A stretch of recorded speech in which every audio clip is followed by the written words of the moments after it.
If you've ever had a puppy, you know they take work. They need supervision and a safe environment to explore. Many times we think we should protect our home from a new puppy, but it's actually the opposite. Dr. Melissa Webster is here with more. We have to prepare our home so that the puppy remains safe, right? Right, because puppies love to chew, they love to get into things, and they're fast. So just like we're child-proofing a home, we can puppy-proof a home. Correct. So cordon off different rooms where you want the puppy to stay, right? And Yes. is it smart to start them in one room?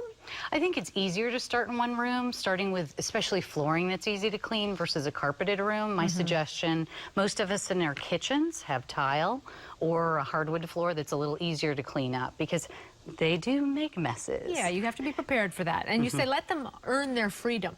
Yes, and also be with them in those different rooms, especially if you won't realize unless you get on puppy level. I invite you to crawl around your house at their eye level to see all the potential hazards. Well, let's talk about the hazards. There are breakables everywhere, and you might not think of it if you do have to get on all fours and just kind of crawl around and see what's at their level, right? Yes, it can be very humorous, but I think you must see some horrible things. I see electric cord shock. And sometimes the pets die, but they can have respiratory distress or burns in their mouths. Our cell phone cables is like dental floss for a dog. They think it's pretty fun, neat size. It's a little squishy. Please watch the garbage cans too. You may just inadvertently throw something out at a garbage can that's at his level. He is happy to help himself. Of course, and they don't know any better. Now, when you say don't leave them unsupervised, I mean, really? I mean, what are you talking Well, here? I brought the crate just to give a demo. If you're not watching your pet, put them in the crate, or if you do have them and you're not going to be paying a lot of attention, say you're working on the computer, why don't you hook up a leash and put it on, on your foot, just so you know where the puppy is. Because if you're not watching them, they are like a 2-year-old child. They're going to be in trouble. What about out in the garden? I mean, we think about it inside the house, but what about outside the house? Outside in the garden, if you have, again, the lighting, the fancy lights to uplight plants in the evening. They like to chew the cables. They like to dig. Watch out for new flowers. Happy Mother's Day, but they may chew on them too.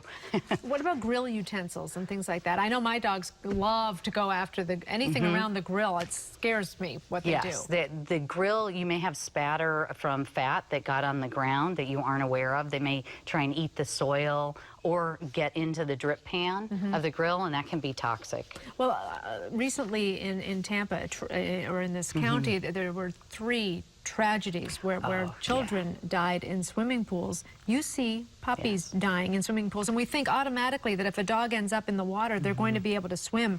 They may swim, but they may not get out. I feel just my heart sinks for those families that lost their children, but also the fur family members can drown too. I brought a little towel just to remember the pool, because if you're not watching, they can get in hot tubs too. It's really sad.